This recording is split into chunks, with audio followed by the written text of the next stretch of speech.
square miles for that flight. Hello everybody, the Bayonetta here, and welcome back to yet another installation of Let's Play Bayonetta. For starters, you might notice that I changed yet again, I changed my outfit yet again, and this time I've changed it to the Samus suit. Now there's a very specific reason I've changed it to there. It changed up some certain things. One of the main things that it changes up is your gun. Your initial blaster is now Samus's arm cannon. I don't know if it actually does any increased damage, but it's pretty cool. I'm not a huge fan of the noises though. And wow, that was a really neat noise made. Sorry, I'm speaking in kind of a quieter tone. It's pretty late where I am, and there are people asleep in and everything. And I actually just got back home from a nice Thanksgiving weekend.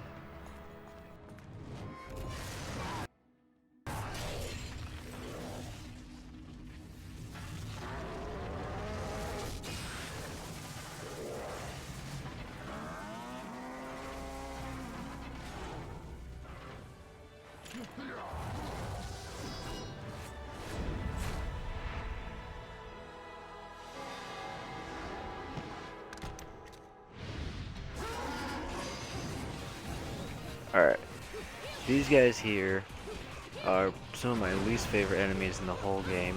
They will wreck you up. It is absurd how hard they hit. They hit hard and they hit really fast, as you can no doubt see here. By the end of this part, we will be getting a technique that will become available to us that will actually make fighting these guys so much easier. Unfortunately, we don't have access to that right now. That's actually really disappointing to me. A trick to making these guys significantly easier, start with the red one, because if you start, whichever one you kill first will always drop their set of claws, and the other will not. If you start with the fire one, he'll drop his claws, and then you hit the B button, or whatever the kick button is, and Bayonetta will do this rapid spin thing. You can only use it once, so make sure you aim it right, but as soon as you use it on the other one. I believe it doesn't work so much on the higher difficulties, but I do know that at least for this difficulty, and I think maybe the next difficulty up, if you stay right on top of the other one, it ends up being a nice insta kill. Just because, well, two are really annoying. They hit, like I said, they hit fast, they hit hard. And interesting little trivia fact, they actually used to be, hold on one second, get past this loading screen. Okay. An interesting fact is, because whenever I'm bored, I end up looking up Wikipedia pages for things, and I was on the Bayonetta page one day, and I decided to just click random page, and ended up on the page for Grace and Glory, which are those two angels that we just battled. And the thing about them is their AI pattern used to be so difficult that they actually had to be tweaked quite a bit in order to become fair, because basically it used to be they would hit so hard and so rapidly that it was the playtesters just found them rather ridiculous and impossible to fight. And I'm just gonna get myself a failure here. Yeah, because I needed to restart that one bad. I'm actually just leave that out. But anyway, I apologize if my commentary for probably the next couple of parts is a little lacking. I just want to make sure that I can keep up to date with content, which means I want to try to have plenty of it. And it's night over here where I am. And unfortunately, when night happens, my brain gets a little lacking. I've been catching up on some of my favorite of the YouTube videos and channels. I've actually been currently watching the Sonic-a-thon on Hellfire Comms. I know it's a little late and I can't donate, but much like AGDQ, I just like to watch these things. I like to watch the videos and I like the commentary, because, you know, it's riveting, and I hope my commentary ends up to their quality at one point or another. It's the dream. It's the dream. Anyway, this Alpine portal is another. You can only hurt in which time, only a lot more difficult in terms of enemies. Once you clear out those guys, you'll get this Grace and Glory pair, and the strategy is exactly the same as it was beforehand. Use your abilities, cut down the fire guy first, assuming you don't take a whole lot of hits. Cut down the firefighter guy first, and then use his claws to hit the other one. Just make sure that whenever you do, that you're in which time, and don't let him use his uppercut ability when you do it, because if he's in the air, you're probably not going to get a decent hit on him. And then finally we end this with a stupid Fearless, and the Fearless, all you have to do is you just hit him a couple of... Oh, this is Fairness. No, this is Fearless, excuse me. Fairness comes up later. Hit him a couple times and use his wheel, and we'll go into 1 second.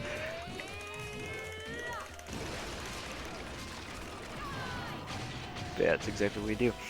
You just dodge, spam your punch, kick, punch combo ability. That's what I like to do. Use the sword, and unless if I didn't do it right enough. Yeah, I just ended up taking too much damage, but that's a pretty easy one to get a platinum in.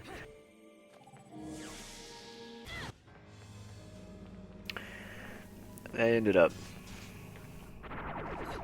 actually doing a lot of test playthroughs for this chapter, and I'm probably going to end up doing a lot of test playthroughs for all the other chapters after this, especially after that pitiful Fortitudo fight. I have no idea why I got hurt and got tossed around as much as I did. I mean, I ended up using enough items to make it so that I would basically have the equivalency of a death, and that's just not right. I should be able to do better than that. I have done better than that. In fact, I've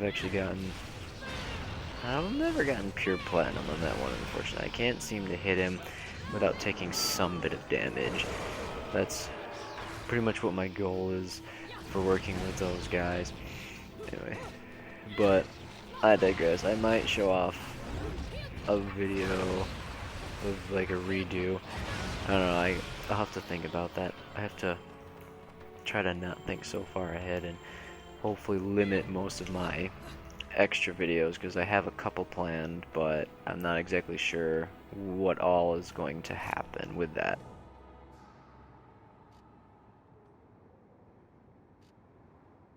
Huh. My lipstick.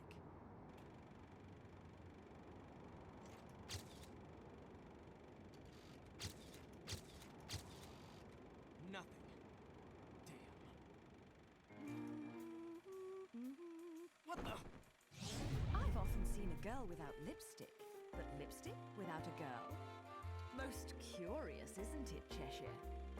What's also most curious is how a child like you has kept afloat in this town. The name is Luca! And don't you think it's a little strange to be worried about my well-being? Sure, the Festival of Resurrection is peak security. The thing only happens once every 500 years, can you blame them? Besides, when you look as good as I do, security isn't a problem. But a killer like you, on the other hand, I'm sure you found a way. That little girl. I've seen her somewhere.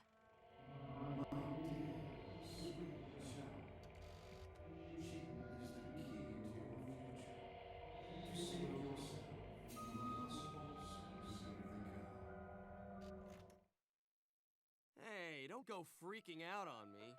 We both know you came here for something.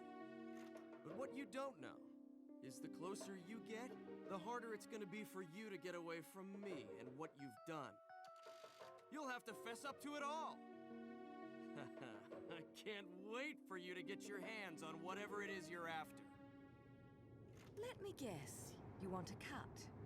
Well, if you're still alive by then, perhaps you can appeal to my generosity. still alive. You may be standing right in front of me, but you're definitely not living in reality. Which is a shame, because the truth is always going to be the truth. All I see when I look at you, the real you, is the truth. The truth is, you killed my father. I don't care who believes me. They can't project the truth. The truth will set me free from your black stain on my life. The truth will allow me to expose you to the world. Then, I'll have won. And I'll do it without stooping to your level. Because I'm not a heartless witch like you. Whoa, whoa! What are you gonna do? Kill me in plain sight?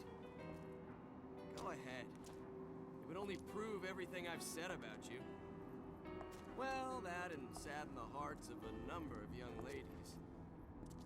Claire, and Trish, and Sylvia, and Amy. Oh, you don't want to piss her off, let me tell you.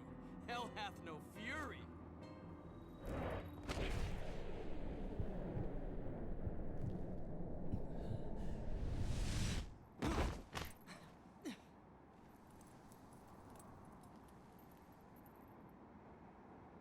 What the?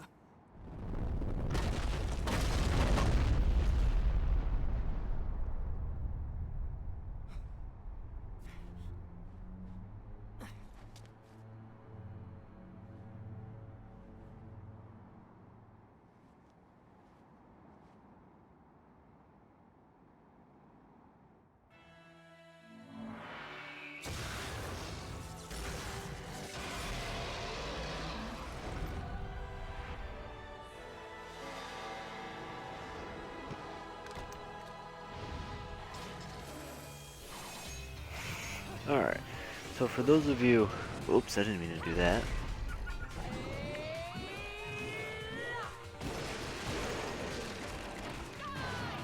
Alright, that's not how I normally start these fights off. I normally start off the fight with beating the ever-living snot out of the Fearless, because even though, personally, I find the Fairness, the lesser version of the animals, this one, to be a much harder fight because of two differences. One, the Fairness has... I'm just going to stick with the red one. The red one has, for its ranged attack, as you see right there, is a fireball.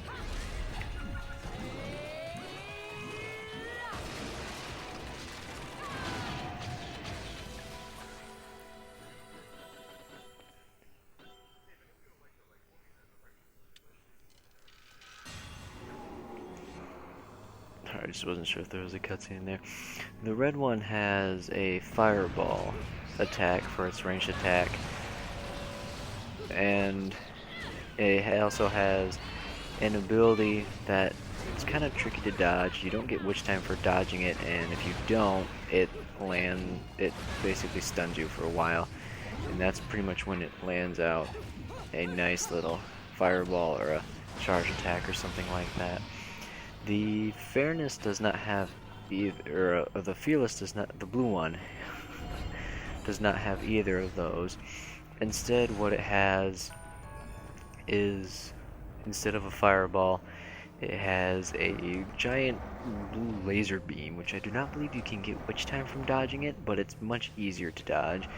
And instead of the stun attack, it has this, it brings up its tail and it shoots it out like some kind of spear thing. That's what it does for its initial attack, which if you don't dodge out of the way, that's what it does immediately. And like I said, a lot of these angels start off with an immediate, that's another crow by the way, and I mean an immediate attack afterwards.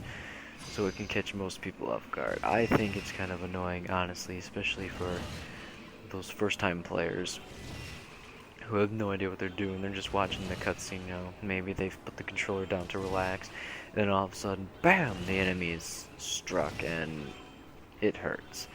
it hurts, and sometimes you can end up with really, really unfortunate results in the end.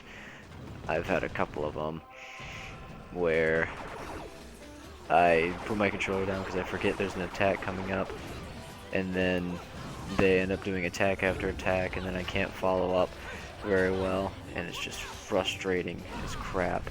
I have no idea what I'm doing here. I'm pushing lots of buttons, but the combos I want to come out are not happening.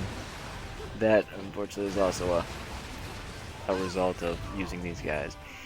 This is the torture attack for them. You want to kind of get them down to about half health before you use the torture attack, because it is not an insta-kill. They have too much health. But getting the maximum amount of required, in order to get maximum damage, is not that difficult with these guys. You just spin the joystick repeatedly, and then, like I said, kill the redwood first, use the claws, boom, just like that. And we are going to be introduced to a new enemy right after this.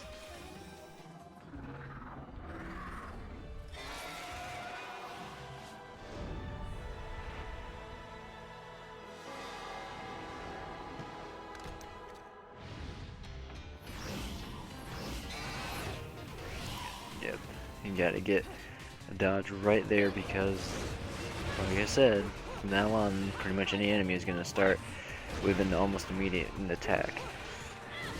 This chapter itself is also chock full of new enemies. I believe overall there are there are 3 new enemies in total. With these ones, I'll show it off right here, having one of my favorite of the torture attacks. What you do is you hop on and just out of nowhere summon a giant chainsaw. Unfortunately though, like an angel weapon, the chainsaw you actually get to keep it, wear it on your back, use it. It handles pretty much like an item that we're gonna get later. However, I'm not a huge fan of it, so I usually just drop it. It is pretty effective against those if you hadn't quite defeated them. There's a treasure chest right here. I know for the longest time I missed it, which was, it's one of those like how moments, because it's right next to this place. It's right next to all the combat. You can see it in the thing. They tried absolutely nothing to hide it. And so far we have 2 of, I believe, 3 pieces of that record, whatever record it is we're trying to complete. And that's going to give us access to a weapon that makes not only grinding for halos significantly easier, especially with a certain item that you do one of 2 things. You either get all 101 crows, or you just input a simple cheat code. Personally, I prefer the cheat code, but that's just me. I might try to show off and get all the crows and whatnot. I don't know yet. And I'll explain the item once we actually have it. And oh no, wait, I just remembered there are actually 4 new enemies that we're introduced to. We're coming up here is one of the more annoying ones just because of how their attacks work, and I seem to have a really terrible job at dodging.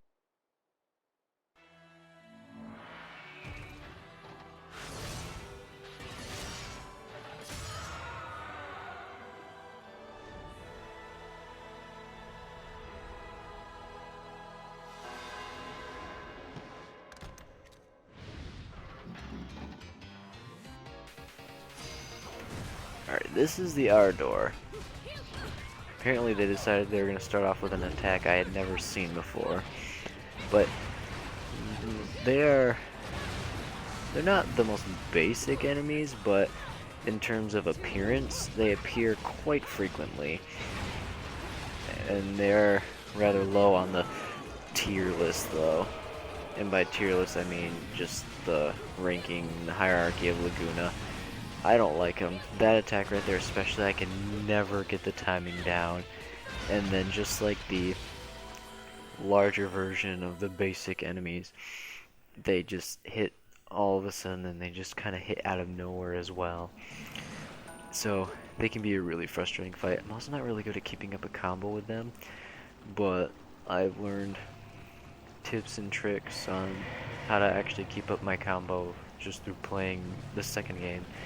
And that snake dragon thing that you saw fly away, we'll be seeing, oh gee, we'll be seeing that in a little bit. That is an actual enemy that you have to end up fighting. And I'm gonna get wrecked right here. Thankfully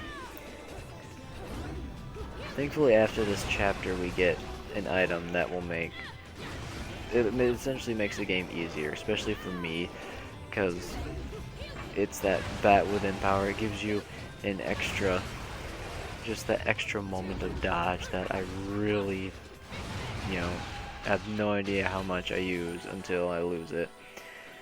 And I've lost it. And since I don't have it yet, it's going to make this entire thing a pain. It also kind of makes doing the practice playthroughs a pain, because I have this playthrough and then I also have a separate playthrough up along with it. And that's a practice playthrough, but